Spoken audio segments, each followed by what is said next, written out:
नमस्कार दोस्तों, स्वागत है आपका उत्तराखंड ऑनलाइन क्लासेज में। आज की इस वीडियो में हम बात करेंगे टिहरी गढ़वाल जनपद के बारे में। टिहरी गढ़वाल जनपद को आप उत्तराखंड के मैप में देख सकते हैं, जो भी रेड कलर का डॉटेड है, यह है हमारा टिहरी गढ़वाल जनपद। टिहरी गढ़वाल जनपद की स्थापना 1 अगस्त 1949 को हुई थी, यानी कि 1 अगस्त 1949 को टिहरी गढ़वाल को एक जनपद बनाया गया था। इससे पहले टिहरी क्या थी? भारत की एक स्वतंत्र रियासत थी, जिसे हम टिहरी रियासत के नाम से जानते हैं, जो कि आप उत्तराखंड में इतिहास में टिहरी रियासत जब पढ़ेंगे वहां पर आपको डिटेल्स में पता चल जाएगा। तो यहाँ से काफी बार एग्जाम में प्रश्न पूछा जाता है दोस्तों कि टिहरी गढ़वाल जनपद की स्थापना कब हुई थी? 1 अगस्त 1949 को हुई थी। एक प्रश्न और पूछा जाता है कि टिहरी राज्य का या फिर टिहरी रियासत का भारतीय संघ में विलय कब हुआ था? तो टिहरी रियासत का भारतीय संघ में विलय हुआ था 1 अगस्त 1949 को ही। और कभी कभार तो यह प्रश्न भी पूछ दिया जाता है कि जब टिहरी गढ़वाल जनपद बना या फिर टिहरी रियासत का भारतीय संघ में विलय हुआ, उस टाइम पे टिहरी रियासत के राजा कौन थे? तो वह थे मानवेंद्र शाह। तो यह तीनों पॉइंट आपको नोट करने हैं। अब थोड़ा सा टिहरी गढ़वाल या फिर टिहरी रियासत के बारे में बैक में जान लेते हैं दोस्तों। 2 पॉइंट बनते हैं। एक तो होता है टिहरी गढ़वाल जनपद की स्थापना कब हुई। अगर जनपद की स्थापना पूछेगा तो होता है 1 अगस्त 1949। और कभी कभार पूछा जाता है कि टिहरी राज्य की स्थापना कब हुई थी। तो टिहरी राज्य की स्थापना हुई थी दोस्तों 28 दिसंबर 1815 ईस्वी को। कब? 28 दिसंबर 1815 ईस्वी को टिहरी राज्य की स्थापना हुई थी। और इसी कारण 28 दिसंबर को रेस्टोरेशन डे के रूप में भी मनाया जाता है। तो आप यह पॉइंट भी नोट कर लीजिएगा कि टिहरी गढ़वाल जनपद की स्थापना 1 अगस्त 1949 को हुई थी और टिहरी राज्य की स्थापना कब हुई थी? 28 दिसंबर 1815 को। इसी कारण 28 दिसंबर को रेस्टोरेशन डे या फिर रेस्टारेशन डे के नाम से भी मनाया जाता है। जैसा कि मैंने आपको उत्तराखंड की पहली वीडियो में ही बताया था दोस्तों कि 1804 से लेकर 1815 तक गढ़वाल पर किसका शासन रहता है? गोरखाओं का शासन रहता है। उसके बाद परमार राजवंश के राजा, जो कि प्रद्युम्न शाह के पुत्र सुदर्शन शाह थे, सुदर्शन शाह थे परमार राजवंश के 55वें नंबर के राजा। यह प्रश्न भी एग्जाम में पूछा गया है। और टिहरी रियासत के थे प्रथम राजा। तो आपको यह पॉइंट भी याद रखना है। सुदर्शन शाह कौन थे? परमार राजवंश के 55वें राजा तथा टिहरी रियासत के प्रथम राजा थे, जिनके द्वारा अपनी पिता यानी कि प्रद्युम्न शाह की मृत्यु के पश्चात अंग्रेजों से मांगी जाती है मदद कि सर आप हमारी मदद कर दीजिए। और उनके बीच होता है 7 लाख रुपए का करार, यानी कि 7 लाख रुपए की शर्त रखी जाती है। सुदर्शन शाह कहते हैं कि अगर आप हमें हमारा राज्य वापस करवा देते हैं गोरखाओं से छीन कर, तो हम आपको 7 लाख रुपए की राशि देंगे। इसी के कारण दोस्तों अंग्रेजों के द्वारा सुदर्शन शाह की मदद की जाती है। और 1814 में होता है खलंगा का युद्ध। उसके बाद 1815 में होती है संगौली की संधि। संगौली की संधि के बाद कुमाऊं तथा गढ़वाल का पूरा क्षेत्र आ जाता है अंग्रेजों के हाथ में। उसके बाद कुमाऊं क्षेत्र पर तो अंग्रेज शासन करते हैं। अब दोस्तों आती है गढ़वाल क्षेत्र की बात, जिसे हम गढ़वाल मंडल के नाम से जानते हैं। इन्होंने 1815 में जब संगौली की संधि, उसके पश्चात उत्तराखंड को 3 भागों में विभाजित कर दिया। एक था हमारा कुमाऊं कमिश्नरी, दूसरा था ब्रिटिश गढ़वाल कमिश्नरी और तीसरा था टिहरी रियासत। अब बात आती है कि अंग्रेजों ने पूरा गढ़वाल का क्षेत्र सुदर्शन शाह को क्यों नहीं दिया? क्योंकि ऐसा माना जाता है दोस्तों सुदर्शन शाह के द्वारा जो भी करार किया गया था 7 लाख रुपए देने का, तो 7 लाख रुपए युद्ध राशि अंग्रेजों को ना दे पाने के कारण अंग्रेजों के द्वारा गढ़वाल का कुछ क्षेत्र हथिया लिया गया था और सुदर्शन शाह को दे दी गई टिहरी रियासत। यानी कि अलकनंदा तथा मंदाकिनी नदी का पश्चिमी भाग हमारा रवाई तथा दून पड़कने को छोड़कर वह दे दिया गया था किसको? सुदर्शन शाह को। तो इतना मैंने आपको बता दिया था। 1815 में 3 भागों में उत्तराखंड विभाजित था, कुमाऊं कमिश्नरी, गढ़वाल कमिश्नरी या ब्रिटिश गढ़वाल कमिश्नरी, और तीसरा था टिहरी रियासत। और इसी टिहरी रियासत के राजा थे हमारे कौन? सुदर्शन शाह। और इन्होंने टिहरी नगर की स्थापना कब की थी दोस्तों? वह की थी 28 दिसंबर 1815 को। और इनके द्वारा जिस टिहरी रियासत या फिर टिहरी राज्य की स्थापना की गई थी दोस्तों, वह वर्तमान में डूब चुका है और वहां पर क्या है? टिहरी डैम बन चुका है, जिसके बारे में हम आगे बात करेंगे। तो 28 दिसंबर 1815 टिहरी नगर या टिहरी राज्य की स्थापना सुदर्शन शाह के द्वारा की गई थी, जो कि जिसे हम अभी वर्तमान में पुराना टिहरी के नाम से भी जानते हैं, जो कि टिहरी डैम में डूब चुकी है। और अभी जो टिहरी गढ़वाल जनपद हम जिसकी बात करते हैं वह है नई टिहरी के आसपास। ठीक है, तो इतनी चीजें आपको याद रखनी है। अब जब 28 दिसंबर 1815 को टिहरी रियासत या फिर टिहरी राज्य की स्थापना होती है, तो दोस्तों ऐसा माना जाता है कि कुछ विद्वानों ने, जो कि परमार राजवंश के थे, उन्होंने पहले ही घोषणा कर दी थी कि ये समय अभी राज्य स्थापना का नहीं है। और उनमें कुछ ज्योतिषों ने यह भी भविष्यवाणी कर दी थी कि आगामी समय में यह क्षेत्र आपके लिए कष्टदायी होगा, यानी कि यह पूरा क्षेत्र जल में डूब जाएगा। यह भविष्यवाणी कुछ ज्योतिषों ने पहले ही कर दी थी, लेकिन सुदर्शन शाह के द्वारा उनकी बातों पर विश्वास नहीं किया गया था। तो यहाँ से आपको 2 पॉइंट याद रखने। तो कहानी थी, ये आप गोरखा राजवंश या फिर या जब टिहरी रियासत पढ़ेंगे वहां पर डिटेल्स में पढ़ेंगे। यहाँ पर आपको 2 पॉइंट याद रखने हैं। टिहरी गढ़वाल जनपद की स्थापना हुई थी 1 अगस्त 1949 को। और टिहरी राज्य की स्थापना कब हुई थी? टिहरी राज्य या टिहरी नगर की स्थापना हुई थी 28 दिसंबर 1815 को। किसके द्वारा की गई थी? सुदर्शन शाह के द्वारा, टिहरी रियासत के रूप में। ठीक है, और वर्तमान में इसे हम पुराना टिहरी के नाम से जानते हैं। पुराना टिहरी यानी कि वह टिहरी जो कि अभी टिहरी डैम में डूब चुकी है और अभी नई टिहरी का निर्माण हो चुका है। तो इतनी चीज आपको याद रखनी है। 28 दिसंबर को ही मनाया जाता है क्या? रेस्टोरेशन डे, क्योंकि टिहरी राज्य की स्थापना की गई थी सुदर्शन शाह के द्वारा, जो कि परमार राजवंश के 55वें तथा टिहरी रियासत के प्रथम राजा थे। यह प्रश्न एग्जाम में पूछा जा चुका है। उसके बाद दोस्तों 1815 से लेकर 1 अगस्त 1949 तक टिहरी में किसका शासन रहा?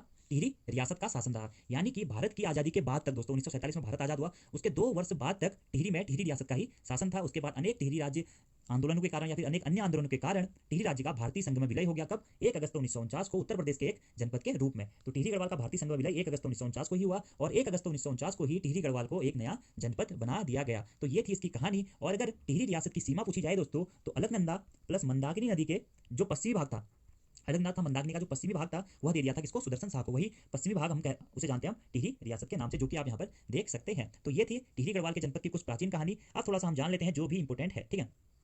आप यहाँ पर देख सकते हैं यह है टिहरी गढ़वाल जनपद। टिहरी गढ़वाल जनपद दोस्तों एक आंतरिक जिला है, यानी कि एक आंतरिक जनपद है जिसकी सीमा ना तो किसी अन्य देश से मिलती है ना ही किसी अन्य राज्य से मिलती है। अब बात आती है कि टिहरी गढ़वाल की सीमा कितने राज्यों से साझा करती है। तो टिहरी गढ़वाल दोस्तों अन्य 4 जनपदों से अपनी सीमा बनाता है, क्योंकि आंतरिक जिला है, ना तो किसी अन्य जिले से अपनी सीमा बनाएगा, ना ही किसी अन्य ना तो किसी अन्य राज्य से अपनी सीमा बनाएगा, ना ही किसी अन्य देश से सीमा बनाएगा। आंतरिक जिले का मतलब होता है कि ओनली अपने ही जो स्टेट के जनपद हैं उनके साथ अपनी सीमाएं बनाएगा। तो टिहरी गढ़वाल जनपद एक आंतरिक जिला है जिसकी प्राकृतिक सीमा बनाता है जो 4 जिलों के साथ प्राकृतिक या फिर राजनीतिक सीमा। वह 4 जिले कौन कौन से हैं? उत्तरकाशी, रुद्रप्रयाग, पौड़ी गढ़वाल तथा देहरादून। टिहरी गढ़वाल जनपद के उत्तर में स्थित है उत्तरकाशी, दक्षिण में स्थित है पौड़ी गढ़वाल और पूर्व में स्थित है रुद्रप्रयाग, पश्चिम में स्थित है देहरादून। तो आपको यह याद रखना है दोस्तों कि टिहरी गढ़वाल एक आंतरिक सीमा वाला जिला है जो कि उत्तरकाशी, रुद्रप्रयाग, पौड़ी गढ़वाल और देहरादून के साथ अपनी राजनीतिक या फिर प्राकृतिक सीमा बनाता है, यानी कि अन्य 4 जनपदों के साथ यह अपनी सीमा बनाता है। और टिहरी गढ़वाल जनपद को आप यहाँ पर देख सकते हैं जिसकी स्थापना हुई थी 1 अगस्त 1949 को। अब थोड़ा सा अन्य पॉइंटों के बारे में बात कर लेते हैं कि टिहरी गढ़वाल जनपद का मुख्यालय कहाँ स्थित है। तो टिहरी गढ़वाल जनपद का मुख्यालय अभी स्थित है टिहरी में,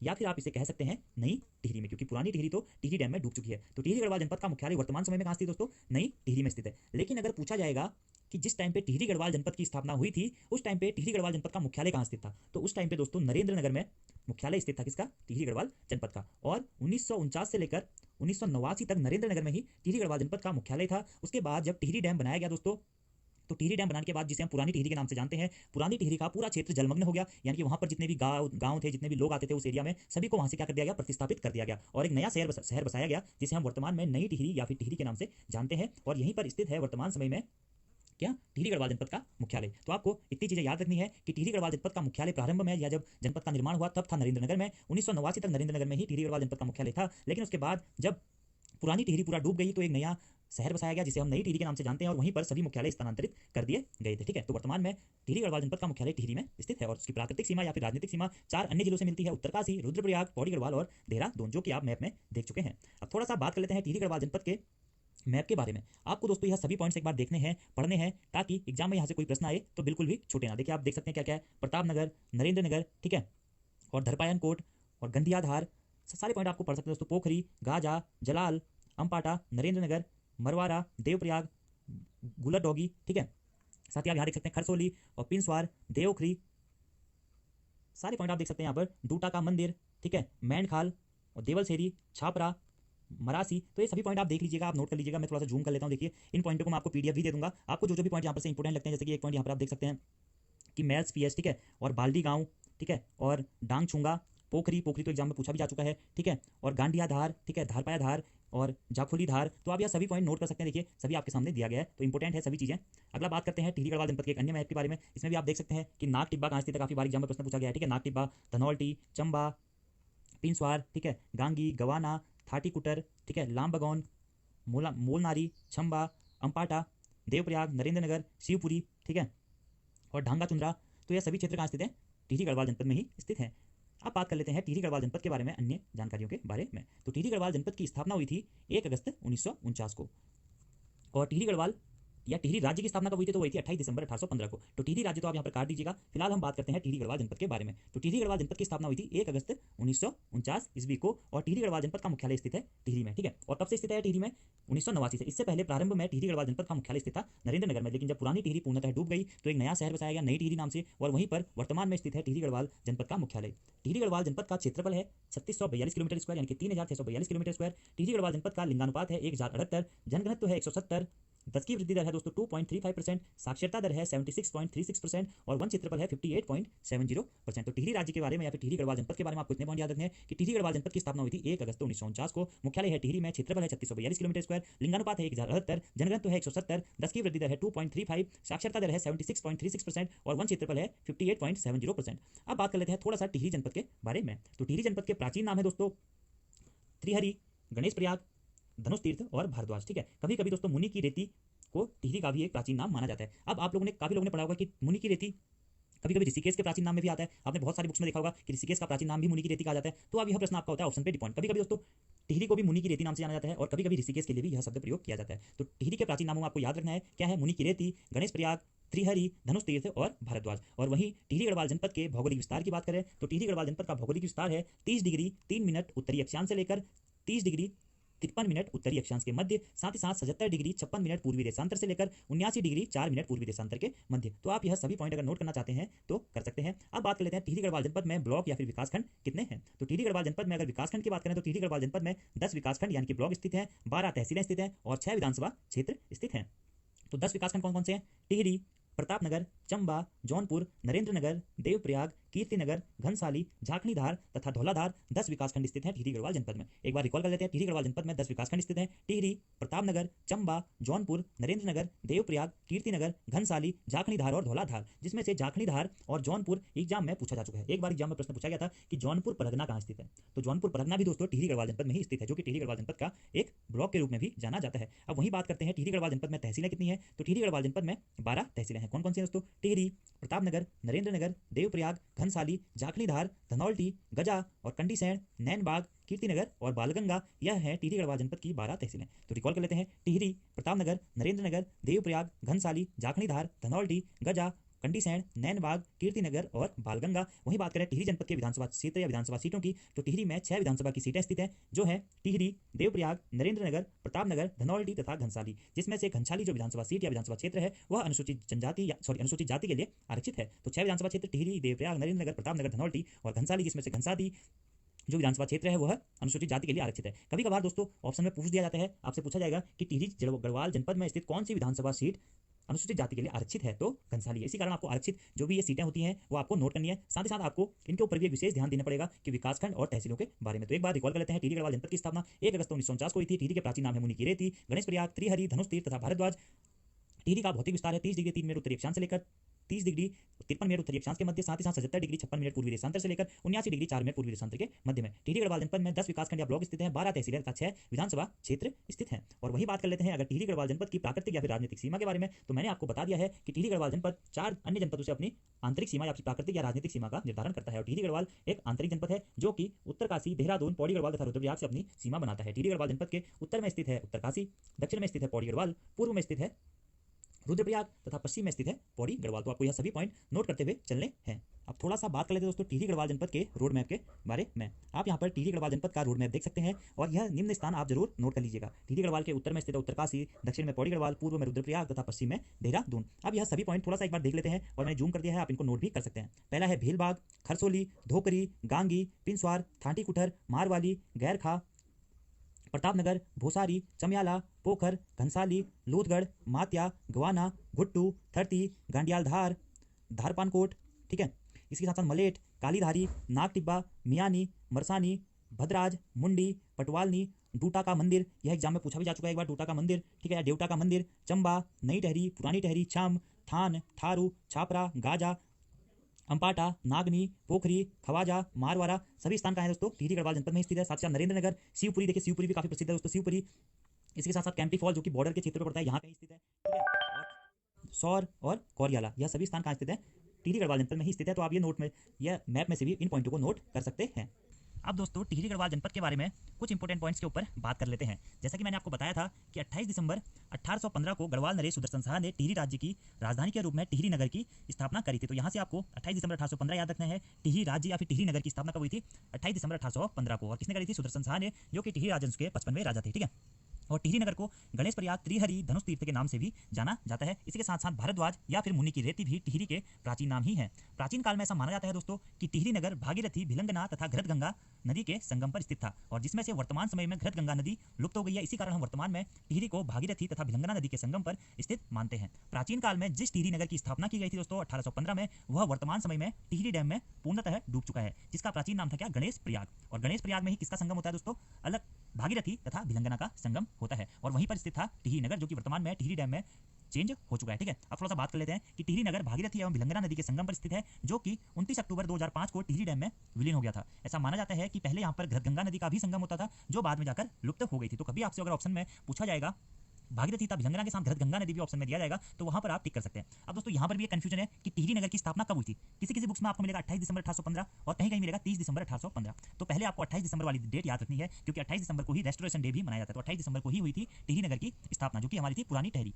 उसके पश्चात स्वतंत्रता के बाद दोस्तों टिहरी नगर का 1 अगस्त 1949 को टिहरी गढ़वाल के एक पृथक जनपद के रूप में गठन हो गया था। यानी कि टिहरी गढ़वाल जनपद का गठन कब हुआ, 1 अगस्त 1949 को हुआ। और यह प्रश्न भी पूछा जाता है कि टिहरी का भारतीय संघ में विलय कब हुआ था, तो 1 अगस्त 1949 को ही हुआ था। और इस टाइम पे राजा कौन थे जब टिहरी रियासत का भारतीय संघ में विलय हुआ था, तो थे मानवेंद्र शाह। ठीक है, तो यह पॉइंट भी आपको याद रखना है। और स्थापना किसने करी थी दोस्तों, सुदर्शन शाह ने। अब थोड़ा सा अन्य पॉइंट पे बात कर लेते हैं कि 1 अगस्त 1949 से पूर्व यह जनपद टिहरी रियासत कहलाता था। हम सभी को पता है दोस्तों कि 1815 से लेकर 1949 तक यहाँ पर टिहरी रियासत ने शासन किया था। ठीक है, और टिहरी रियासत के प्रथम राजा कौन थे, सुदर्शन शाह, जिन्होंने इसकी स्थापना की थी। अंतिम राजा कौन थे, मानवेंद्र शाह। आपको यह भी याद करना है। उसी के पश्चात दोस्तों टिहरी से काटकर 1960 में उत्तरकाशी तथा 1997 में रुद्रप्रयाग जिले बनाए गए थे। वैसे दोस्तों अगर रुद्रप्रयाग जिला देखा जाए तो 3 जिलों को मिलाकर बनाया गया था, जो कि था हमारा पौड़ी गढ़वाल और टिहरी और चमोली। ठीक है, जिसके बारे में हम आगे बात करेंगे। वैसे तो यहाँ पर आपको याद रखना है कि 1 अगस्त 1949 को टिहरी रियासत का भारतीय संघ में विलय हुआ था और टिहरी गढ़वाल जनपद का ही नाम हुआ था। उसी के पश्चात टिहरी से काटकर 1960 में उत्तरकाशी तथा 1997 में रुद्रप्रयाग जनपद बनाए गए थे। और टिहरी यमुनोत्री, गंगोत्री, केदारनाथ एवं बद्रीनाथ के मार्ग में पड़ने वाला एक महत्वपूर्ण विश्राम स्थल भी है। टिहरी बांध के निर्माण के बाद पुरानी टिहरी बांध में डूब गई तथा पुरानी टिहरी के विकल्प के रूप में पुरानी टिहरी से 24 किलोमीटर दूर दक्षिण में नई टिहरी का निर्माण किया गया और लोगों को यहाँ पर पुनर्निवास दिया गया या फिर पुनर्स्थापित किया गया। तो नई टिहरी जो दोस्तों वर्तमान में जिसे हम टिहरी शहर के रूप में जानते हैं, वह पुरानी टिहरी यानी कि गणेश प्रयाग, जहाँ पर अभी टिहरी डैम स्थित है, वहाँ से 24 किलोमीटर की दूरी पर स्थित है। ठीक है, इतना आपको याद रखना है। और उसी नई टिहरी में वर्तमान समय में स्थित है क्या, टिहरी गढ़वाल जनपद का मुख्यालय।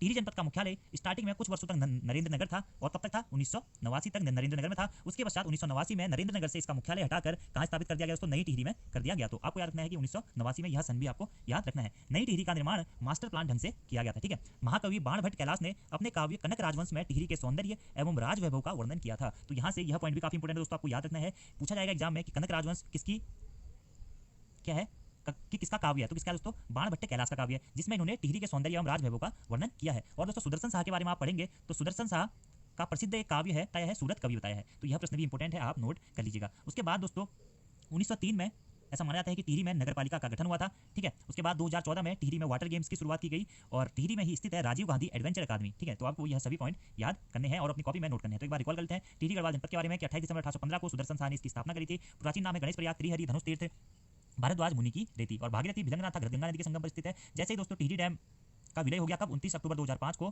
किसमें, टिहरी डैम में, मतलब टिहरी राज्य का, जिसे हम पुरानी टिहरी के नाम से जानते हैं। उसके बाद उससे 24 किलोमीटर की दूरी पर एक नया शहर बसाया गया जिसे हम नई टिहरी के नाम से जानते हैं और यहीं पर स्थित वर्तमान समय में टिहरी गढ़वाल जनपद का मुख्यालय। और टिहरी गढ़वाल जनपद को मास्टर प्लान ढंग से बसाया गया था। 1903 में नगर पालिका का गठन किया गया, 2014 में वाटर गेम की शुरुआत हुई टिहरी में और राजीव गांधी एडवेंचर अकादमी भी टिहरी में ही स्थित है। ठीक है, तो टिहरी डैम के बारे में आपको इतना सब कुछ याद करना है। और ऐसा माना जाता है कि टिहरी, जब नई टिहरी की स्थापना हुई तो पुरानी टिहरी में कई गांव डूब गए, कई लोगों ने अपनी घर संपत्ति, पैतृक संपत्ति छोड़ दी और उसके पश्चात उनको अलग अलग जिलों में शिफ्ट किया गया। कुछ लोगों को देहरादून, किसी को उत्तरकाशी और किसी को नई टिहरी में स्थानांतरित कर दिया गया जमीन देके भारत सरकार के द्वारा। अब बात कर लेते हैं टिहरी जनपद में स्थित प्रमुख दर्शनीय स्थलों के बारे में। दोस्तों देवप्रयाग टिहरी जनपद में स्थित प्रसिद्ध एक पर्यटन स्थल या फिर एक दर्शनीय स्थल है, जो कि भागीरथी तथा अलकनंदा नदी के संगम पर स्थित है। पंचप्रयाग में सबसे प्रसिद्ध प्रयाग के रूप में जाना जाता है दोस्तों देवप्रयाग, जो कि कौन कौन सी नदियों के संगम पर स्थित है, भागीरथी तथा अलकनंदा नदियों के संगम पर स्थित है। एक मैंने आपको थोड़ी देर पहले क्या बताया था दोस्तों, गणेश प्रयाग। गणेश प्रयाग जो कि किसका नाम था, पुरानी टिहरी का पुराना नाम था, जहां पर अभी टिहरी डैम स्थित है, या टिहरी डैम का भी पुराना नाम कह सकते हो आप, गणेश प्रयाग या प्राचीन नाम। तो गणेश प्रयाग में किसका संगम होता था, भागीरथी और भिलंगना नदी का संगम होता था। और गणेश प्रयाग दोस्तों पंचप्रयाग में शामिल नहीं है। पंचप्रयाग के बारे में हम किसी अन्य वीडियो में बात करेंगे। यहाँ पर आपको याद रखना है देवप्रयाग। देवप्रयाग पंचप्रयागों में शामिल एक प्रयाग है और सबसे महत्वपूर्ण प्रयाग के रूप में देवप्रयाग को जाना जाता है, जो कि भागीरथी प्लस अलकनंदा नदी के संगम पर स्थित है। ठीक है, या फिर देवप्रयाग को ही सास बहू के संगम पर स्थित शहर के रूप में या नगर के रूप में भी जाना जाता है, जिसमें से भागीरथी नदी को सास कहा जाता है और अलकनंदा नदी को बहू नाम से जाना जाता है। इतना आपको याद रखना है। तो अलकनंदा तथा भागीरथी नदी का संगम कहाँ पर होता है, देवप्रयाग में। सास बहू का संगम कहाँ पर होता है, देवप्रयाग में। और ऐसा माना जाता है कि देवप्रयाग दोस्तों 3 पर्वतों से घिरा हुआ है। यह 3 पर्वत कौन कौन से हैं, एक तो गृद्धांचल पर्वत, दशरथांचल पर्वत और नरसिंह पर्वत। तो देवप्रयाग जो दर्शनीय स्थल है 3 पर्वतों से घिरा हुआ स्थल माना जाता है, जो कि नरसिंह पर्वत, दशरथांचल पर्वत और गृद्धांचल पर्वतों से घिरा हुआ है। आप यहाँ पर देख सकते हैं। आपको यह तीनों पर्वत भी याद रखने हैं दोस्तों कि गृद्धांचल पर्वत, दशरथांचल पर्वत और नरसिंह पर्वत तीनों कहाँ स्थित है, तीनों स्थित हैं देवप्रयाग में या फिर टिहरी गढ़वाल जनपद में। ठीक है, पंचप्रयागों में स्थित अंतिम प्रयाग या फिर सबसे महत्वपूर्ण प्रयाग के रूप में भी देवप्रयाग को जाना जाता है, जो कि ऋषिकेश बद्रीनाथ मार्ग पर स्थित है। देवप्रयाग के निकट ही दोस्तों 2 झूला पुल स्थित है, जिसमें से एक अलकनंदा नदी पर बना हुआ है और दूसरा भागीरथी नदी पर बना हुआ है। साथ ही साथ देवप्रयाग में 2 प्रसिद्ध कुंड भी स्थित हैं, जिसे हम जानते हैं ब्रह्मकुंड और वशिष्ठ कुंड नाम से। जिसमें से ब्रह्मकुंड जो कुंड है दोस्तों यह भागीरथी नदी की ओर बना हुआ है और वहीं विशिष्ट कुंड अलकनंदा नदी की ओर को बना हुआ है। देवप्रयाग भागीरथी और अलकनंदा के संगम पर स्थित है और वहीं स्थित हैं 2 कुंड, कौन कौन से, ब्रह्मकुंड और वशिष्ठ कुंड, जिसमें से ब्रह्मकुंड भागीरथी नदी की ओर को बना हुआ है और वशिष्ठ कुंड अलकनंदा नदी की ओर को बना हुआ है। देवप्रयाग में ही स्थित है दोस्तों क्या, शंकर गुफा। तो यह प्रश्न एग्जाम में काफी बार पूछा गया कि शंकर गुफा कहाँ स्थित है, तो शंकर गुफा देवप्रयाग में स्थित है। और सास बहू के संगम कहाँ स्थित है, देवप्रयाग में स्थित है। यह प्रश्न भी काफी बार पूछा गया है।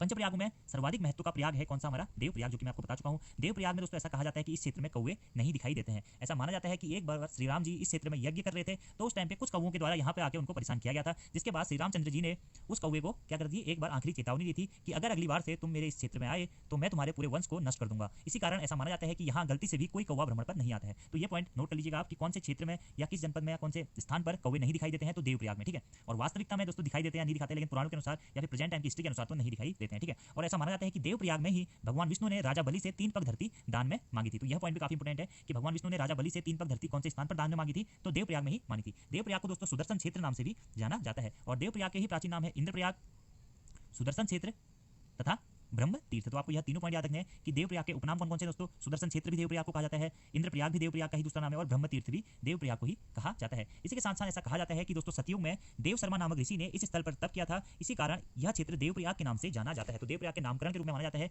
कि देव शर्मा ऋषि की तपस्थली, देव शर्मा ऋषि की तपस्थली के रूप में भी देवप्रयाग को जाना जाता है। इसी कारण देव शर्मा नामक ऋषि की यहाँ पर तपस्थली होने के कारण ही इस स्थान को देव नाम से ही देवप्रयाग नाम से जाना जाने लगा, ठीक है। और देवप्रयाग में दोस्तों जो अलकनंदा तथा भागीरथी नदी का संगम है, यानी कि सास बहू के संगम पर ही पिंडदान का विशेष महत्व माना जाता है। ऐसा माना जाता है कि यहाँ पर पितरों के श्राद्ध या फिर पिंडदान हेतु काफी प्रसिद्ध स्थल भी से माना गया है। और देवप्रयाग 3 पर्वतों से घिरा है, जो कि गृद्धांचल पर्वत, दशरथांचल पर्वत और नरसिंह पर्वत। देवप्रयाग के उपनाम है इंद्रप्रयाग, सुदर्शन क्षेत्र और ब्रह्म तीर्थ। और दोस्तों कुछ इतिहासकारों के अनुसार या पुराणों के अनुसार यह भी कहा जाता है कि गिद्ध वंश के जटायु की तपोभूमि भी कहाँ स्थित थी, देवप्रयाग में ही स्थित थी। तो यह पॉइंट भी आप जरूर नोट कर लीजिएगा कि देव शर्मा नामक ऋषि की तपस्थली तथा गिद्ध वंश के जो जटायु थे, रामायण काल में आपने इनका नाम सुना होगा जटायु का, जो कि श्री रामचंद्र जी को सीता को जब रावण हरण करके ले जाता है, तो जटायु ही श्री राम को बताते हैं कि रावण के द्वारा उनका हरण किया गया है। तो उन्हीं जटायु की तपस्थली के रूप में या तपोभूमि के रूप में भी देवप्रयाग को जाना जाता है। तो इतने पॉइंट आप लोगों ने आई होप अच्छी तरीके से याद कर लिए होंगे। ब्रह्मकुंड और वशिष्ठ कुंड, शंकर गुफा सभी कहाँ स्थित है, देवप्रयाग में ही स्थित है। अब दोस्तों देवप्रयाग में ही स्थित है काफी प्रसिद्ध मंदिर, कौन सा, रघुनाथ मंदिर। तो एग्जाम में काफी बार पूछा गया दोस्तों कि रघुनाथ मंदिर कहाँ स्थित है, तो रघुनाथ मंदिर देवप्रयाग में स्थित है, जो कि कौन सी शैली में बना हुआ है दोस्तों,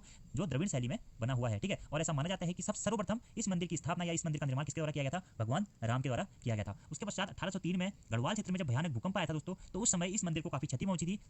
उसके बाद फिर से इस मंदिर का जीर्णोद्धार कराया गया था। तो यहाँ पर रघुनाथ मंदिर कहाँ स्थित है, देवप्रयाग में स्थित है। कौन सी शैली में बना हुआ है, द्रविड़ शैली में बना हुआ है, ठीक है। सबसे पहले किसने निर्मित किया था, भगवान राम ने। उसके बाद इसकी प्रतिस्थापना किसने करी थी दोस्तों, आदि गुरु शंकराचार्य जी ने इसकी प्रतिस्थापना करी थी। और उसके बाद इसका जीर्णोद्धार किसके द्वारा किया गया था, तो जीर्णोद्धार किया गया दौलत राव सिंधिया जी के द्वारा। तो इतने पॉइंट आपको याद रखने हैं रघुनाथ मंदिर के बारे में। रघुनाथ मंदिर देवप्रयाग में स्थित है, द्रविड़ शैली में बना हुआ है। इसकी प्रतिस्थापना आदि गुरु शंकराचार्य जी ने करी थी। और अगर पूछा जाए कि इसका पुनरुद्धार या फिर जीर्णोद्धार किसने किया, तो वो किया था दौलत राव सिंधिया जी ने, ठीक है, दौलत राव सिंधिया, आप यह नोट कर लीजिएगा। और ऐसा माना जाता है कि भगवान राम ने रावण वध के पश्चात इस स्थल की यात्रा करी थी, और यहीं पर स्थित है रघुनाथ या फिर भगवान राम की 6 फुट ऊंची मूर्ति। तो यह प्रश्न भी हो सकता है पूछा जाए कि भगवान राम की 6 फुट ऊंची मूर्ति कौन से मंदिर में स्थित है, रघुनाथ मंदिर में स्थित है, और द्रविड़ शैली में स्थित है यह स्थान। देवप्रयाग को इंद्रप्रयाग भी कहा जाता है, क्योंकि ऐसा माना जाता है कि भगवान इंद्र ने इसी स्थान पर भगवान शिव की आराधना की थी तथा दधीची ऋषियों की हड्डी से निर्मित वज्र का वरदान भी पाया था, और इसी वज्र का प्रयोग करके उसने वृत्तासुर को भी युद्ध में मार गिराया था। तो देवप्रयाग को इंद्रप्रयाग क्यों कहा जाता है, इसकी कहानी आपको पता चल गई होगी, क्योंकि भगवान इंद्र ने यहीं पर यज्ञ किया था, और इंद्र को वज्र की उपाधि भी इसी जो दधीची नामक ऋषियों की हड्डियों से निर्मित था वज्र का जो वरदान था भगवान शिव के द्वारा देवप्रयाग नामक स्थान पर ही दिया गया था, ठीक है। और गिद्ध वंश के जो जटायु थे उनकी तपोभूमि के रूप में भी देवप्रयाग को जाना जाता है। और देवप्रयाग के संगम पर पिंडदान का विशेष महत्व है, मैं आपको बता चुका हूँ। रघुनाथ मंदिर देवप्रयाग के प्रवेश द्वार पर माधव सिंह भंडारी की पुत्र वधू मथुरा वैराणी तथा गढ़वाल के अधिपति पृथ्वी शाह के शासनकाल का लेख भी अंकित है। तो आप यह भी पॉइंट दोस्तों जरूर नोट कर लीजिएगा, एग्जाम में पूछा जा सकता है कि रघुनाथ मंदिर देवप्रयाग के प्रवेश द्वार पर किसका लेख अंकित है, तो किसका लेख अंकित है दोस्तों, मथुरा वैराणी का लेख अंकित है, जो कि कौन थी दोस्तों, माधव सिंह भंडारी की कौन थी पुत्र वधू थी। और किसके शासनकाल का लेख अंकित है, अगर यह पूछा जाएगा तो पृथ्वीपति शाह के शासनकाल का एक लेख अंकित है देवप्रयाग के रघुनाथ मंदिर के प्रवेश द्वार में। और देवप्रयाग के उपनाम मैंने आपको बता दिए हैं, इंद्रप्रयाग, सुदर्शन क्षेत्र तथा ब्रह्मतीर्थ है देवप्रयाग के उपनाम। और देवप्रयाग जो पावन नगरी है 3 पर्वतों से घिरी हुई है, जो कि दशरथांचल और गृद्धांचल और नरसिंह पर्वतों से। और दोस्तों वेनसांग ने अपने लेखों में देवप्रयाग को ब्रह्मपुरी कहा था। आपको यह पॉइंट भी जरूर याद रखना है कि वेनसांग ने अपने लेखों में देवप्रयाग को किस नाम से पुकारा था, तो ब्रह्मपुरी नाम से। तो इतने पॉइंट आई होप आपके क्लियर हो होंगे। एक बार रिकॉल कर लेते हैं। देवप्रयाग पंचप्रयागों में अंतिम प्रयाग है, सबसे प्रमुख प्रयाग है, भागीरथी तथा अलकनंदा नदी के संगम पर स्थित है, या फिर सास बहू के संगम पर स्थित है। 3 पर्वत, गृद्धांचल पर्वत, दशरथांचल पर्वत तथा नरसिंह पर्वत पर स्थित है। साथ ही साथ बद्रीनाथ केदारनाथ मार्ग पर स्थित है। यहाँ पर 2 पुल स्थित हैं, ठीक है, एक झूला पुल जो कि अलकनंदा नदी पर स्थित है, एक भागीरथी नदी पर। देवप्रयाग में 2 कुंड है, ब्रह्मकुंड और वशिष्ठ कुंड। ब्रह्मकुंड भागीरथी नदी की ओर बना हुआ है, वशिष्ठ कुंड अलकनंदा नदी की ओर बना हुआ है। शंकर गुफा भी देवप्रयाग में स्थित है, ठीक है। देवप्रयाग में कभी भी क्या नहीं दिखाई देते, कौवे नहीं दिखाई देते। यहाँ पर रघुनाथ मंदिर स्थित है, जिसकी शैली है द्रविड़ शैली। किसने इसकी पुनर्स्थापना किसने करी थी, आदि गुरु शंकराचार्य जी ने। जीर्णोद्धार किसने कराया था, दौलत राव सिंधिया जी ने, ठीक है। और यहाँ पर भगवान राम की 6 फुट ऊंची मूर्ति स्थित है, और जटायु की तपोस्थली के रूप में इस स्थान को जाना जाता है। देव शर्मा नामक ऋषि की तपोस्थली के रूप में इस स्थान को जाना जाता है। सुदर्शन क्षेत्र, इंद्रप्रयाग और ब्रह्मतीर्थ इसके प्राचीन नाम है। मथुरा वैराणी जो कि माधव सिंह की पुत्र वधू थी, उनके द्वारा देवप्रयाग के प्रवेश द्वार रघुनाथ मंदिर जो स्थित है उसके प्रवेश द्वार पर एक लेख अंकित कराया गया था, जो कि कौन से शासन किसके शासनकाल का है, यह पूछा जाएगा तो पृथ्वीपति शाह के शासनकाल का है, ठीक है। वेनसांग ने अपने लेखों में देवप्रयाग को ब्रह्मपुरी कहा था। तो यह सभी पॉइंट आप लोगों ने नोट कर लिए होंगे। अब बात कर लेते हैं कुछ अन्य पॉइंट्स के बारे में। नेक्स्ट पॉइंट है दोस्तों हमारा चंद्रबदनी। तो मैंने आपको एक बताया था चंद्रबनी। चंद्रबनी कहाँ स्थित था, जिसे हम गौतम कुंड नाम से भी जानते हैं, वह स्थित था देहरादून में, और यह है चंद्रबदनी। चंद्रबदनी मंदिर और पर्यटन स्थल के रूप में भी काफी विकास हुआ है इस स्थान का। तो चंद्रबदनी मंदिर कहाँ स्थित है दोस्तों, टिहरी गढ़वाल जनपद के हिंडोला खाल विकासखंड में स्थित है चंद्रबदनी मंदिर या फिर चंद्रबदनी तीर्थ स्थल, जो कि कांडीखाल से 8 किलोमीटर की पैदल यात्रा पर स्थित है। और तीनों तीर्थ स्थलों में विख्यात मां चंद्रबदनी का मंदिर चंद्रकूट पर्वत पर स्थित है। तो यहाँ से आपको याद रखना है चंद्रबदनी मंदिर कहाँ स्थित है, टिहरी गढ़वाल जनपद के हिंडोला खाल विकासखंड में स्थित है। और कौन से पर्वत पर स्थित है दोस्तों, तो चंद्रकूट पर्वत पर स्थित है। और ऐसा माना जाता है कि माता सती के जो बदन का या फिर शरीर का हिस्सा है उसकी चंद्रबदनी मंदिर में पूजा की जाती है। जैसा कि मैंने आपको नैनीताल जनपद में भी बताया था दोस्तों कि माता सती क्या हुई थी, कुंड में कूद गई थी, उनका पूरा शरीर जल गया था। उसके बाद क्या हुआ था कि भगवान शिव के द्वारा सती का वो जो पार्थिव शरीर या फिर जला हुआ शरीर था उसे लेकर पूरे ब्रह्मांड में कई सालों तक उन्होंने विचरण किया। तो भगवान विष्णु ने माता सती के उस जो शरीर था उसको अपने चक्र के द्वारा काट दिया था, ठीक है। और उसके बाद माता सती के शरीर के विभिन्न टुकड़े विभिन्न स्थानों पर गिरे। जैसे कि माता सती की आंख कहाँ गिरी थी, नैनीताल में गिरी थी। वैसे ही माता सती का जो बदन का हिस्सा था वह कहाँ गिरा था दोस्तों, वह गिरा था चंद्रबदनी मंदिर में। इसी कारण माता सती के बदन के हिस्से के यहाँ पर गिरने के कारण इसे चंद्रबदनी मंदिर के नाम से भी जाना जाता है, जो कि चंद्रकूट पर्वत पर स्थित है। स्कंद पुराण में चंद्रबदनी माता को भुवनेश्वरी पीठ कहा गया है, और चंद्रबदनी के निकट ही भुवनेश्वरी आश्रम भी स्थित है। और चंद्रबदनी मंदिर से परमार राजाओं के अभिलेख भी प्राप्त हुए हैं। तो यहाँ से आपको इतने पॉइंट याद रखने हैं। चंद्रबदनी मंदिर कहाँ स्थित है, टिहरी गढ़वाल जनपद के हिंडोला खाल विकासखंड में स्थित है। साथ ही साथ कौन से पर्वत पर स्थित है, तो चंद्रकूट पर्वत पर स्थित है। यहाँ पर माता सती के बदन का हिस्सा की पूजा की जाती है, और यहाँ पर एक प्राकृतिक श्रीयंत्र भी स्थापित है। स्कंद पुराण में इस मंदिर को भुवनेश्वरी पीठ के नाम से जाना जाता था, ठीक है। और चंद्रबदनी के निकट ही भुवनेश्वरी आश्रम भी स्थित है। तो भुवनेश्वरी आश्रम भी टिहरी गढ़वाल जनपद में ही स्थित है। भुवनेश्वरी पीठ टिहरी गढ़वाल जनपद में स्थित है। स्कंद पुराण में चंद्रबदनी माता को भुवनेश्वरी पीठ नाम से जाना जाता था, यह काफी इंपॉर्टेंट है। साथ ही साथ यहाँ पर परमार राजाओं के अभिलेख भी प्राप्त हुए हैं। तो आपको सभी पॉइंट्स इंपॉर्टेंट है, तो आप इनको जरूर नोट कर लीजिएगा। नेक्स्ट है दोस्तों धनौल्टी।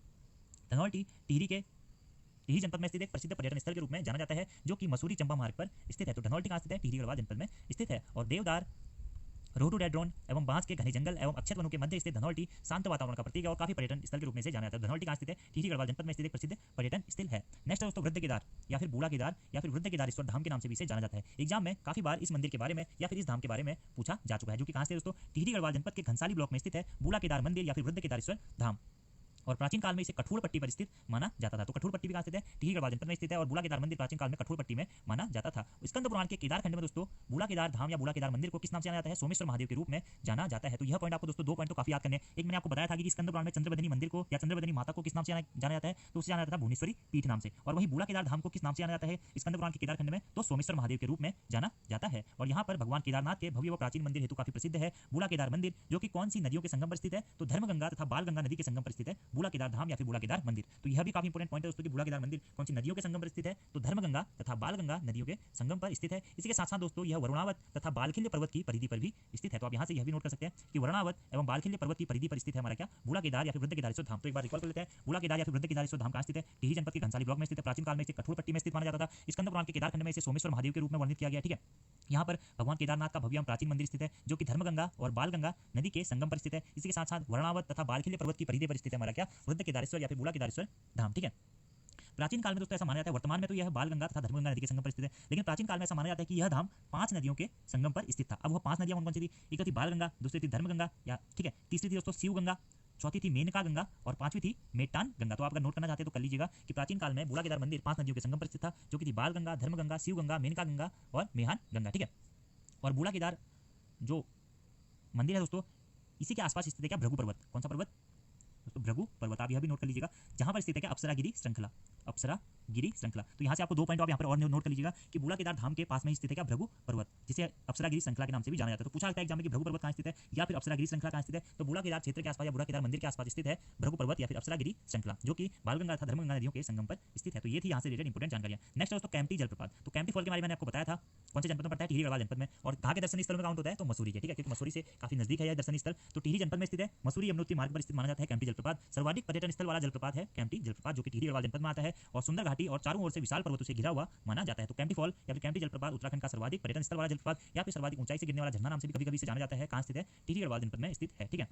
नेक्स्ट है दोस्तों सुरकुंडा देवी मंदिर। जैसा कि मैंने आपको थोड़ी देर पहले बताया था कि जब भगवान शिव माता सती का पार्थिव शरीर लेकर या फिर जला हुआ शरीर लेकर पूरे ब्रह्मांड में विचरण कर रहे थे, तो भगवान विष्णु के द्वारा के चक्र के द्वारा उनके पार्थिव शरीर को अनेक भागों में विभाजित कर दिया गया था। और थोड़ी देर पहले मैंने आपको सुरकुंडा देवी मंदिर में बताया था कि जहां पर माता सती का बदन का हिस्सा गिरा था उसे हम जानते हैं चंद्रबदनी मंदिर के नाम से। तो माता सती का सिर का हिस्सा जहां पर गिरा था उसे हम जानते हैं सुरकुंडा देवी के नाम से। तो माता सती के सिर के हिस्से के रूप में इस स्थान की या इस मंदिर की पूजा की जाती है। यहाँ पर माता सती के सिर के हिस्से की पूजा की जाती है, इसी कारण इसे सुरकुंडा देवी के नाम से भी जाना जाता है, ठीक है। जो कहाँ से दोस्तों, टिहरी के जौनपुर ब्लॉक में स्थित है सुरकुंडा देवी मंदिर, जो कि सुरकुंडा शिखर पर स्थित है। तो यह पॉइंट भी आपको नोट करना है। और राज्य का एक इकलौता शक्तिपीठ है दोस्तों, जहां पर गंगा दशहरे पर विशाल मेला लगता है। तो यह पॉइंट भी आप नोट कर लीजिएगा कि वैसे दोस्तों गंगा दशहरे पर काफी सारे सारे शक्तिपीठ में या काफी सारे मंदिरों में मेले लगते हैं, लेकिन इसका कुछ विशेष महत्व है क्योंकि केदारखंड में भी इसका वर्णन किया गया है। ठीक है, तो राज्य का इकलौता शक्तिपीठ जहां पर गंगा दशहरे मेले पर क्या लगता है दोस्तों, विशाल मेले का आयोजन होता है। तो यह पॉइंट भी आप जरूर नोट कर लीजिएगा। ठीक है, नेक्स्ट है विश्वनाथ गुफा। तो विश्वनाथ गुफा कहाँ स्थित है दोस्तों, टिहरी गढ़वाल जनपद में ही स्थित है। और कहाँ स्थित है, टिहरी गढ़वाल जनपद के हिंदाव पट्टी पर स्थित है विश्वनाथ गुफा, जो कि विश्वनाथ पर्वत पर स्थित मानी जाती है। और ऐसा माना जाता है कि शंकराचार्य की तपस्थली भी विश्वनाथ गुफा को ही माना जाता है, और गुरु वशिष्ठ की तपस्थली के रूप में भी इस स्थान को जाना जाता है। तो विश्वनाथ गुफा के बारे में आपको याद रखना है, कहाँ स्थित है, टिहरी गढ़वाल जनपद में स्थित है। कौन से पर्वत पर स्थित है, विश्वनाथ पर्वत पर स्थित है, जिसे आदि गुरु शंकराचार्य तथा गुरु वशिष्ठ की तपस्थली के रूप में भी जाना जाता है। तो इतने पॉइंट आप लोगों ने नोट कर लिए होंगे। एक बार क्विक रिकॉल कर लेते हैं। चंद्रबदनी मंदिर टिहरी गढ़वाल जनपद में स्थित है। चंद्रकूट पर्वत पर माता सती के वदन के हिस्से की पूजा की जाती है। स्कंद पुराण में इसे भुवनेश्वरी पीठ भी कहा गया है, जहां से परमार राजवंशों के अभिलेख भी प्राप्त हुए हैं। धनौल्टी टिहरी गढ़वाल जनपद में स्थित प्रमुख दर्शनीय स्थल है। अगला है बूढ़ा केदार या फिर वृद्ध केदार धाम, जो कि स्कंद पुराण के केदारखंड में सोमेश्वर महादेव के नाम से जाना गया है। कहाँ स्थित है, टिहरी के घनसाली ब्लॉक में स्थित है। कौन सी पट्टी में स्थित है, तो कठोर पट्टी में स्थित है। और भगवान केदारनाथ का प्रसिद्ध या भव्य मंदिर यहाँ पर, जो कि बालगंगा एवं धर्मगंगा नदी के संगम पर स्थित माना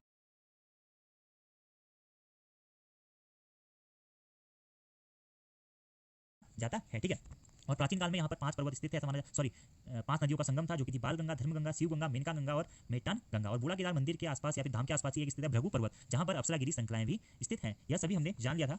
नेक्स्ट था कैंपटी जलप्रपात, टिहरी गढ़वाल जनपद में स्थित है, काफी प्रसिद्ध है। सुरकुंडा देवी मंदिर माता सती के सिर के हिस्से की यहाँ पर पूजा की जाती है। टिहरी गढ़वाल जनपद के सुरकुंडा शिखर पर ही स्थित है, जो कि जौनपुर ब्लॉक में पड़ता है।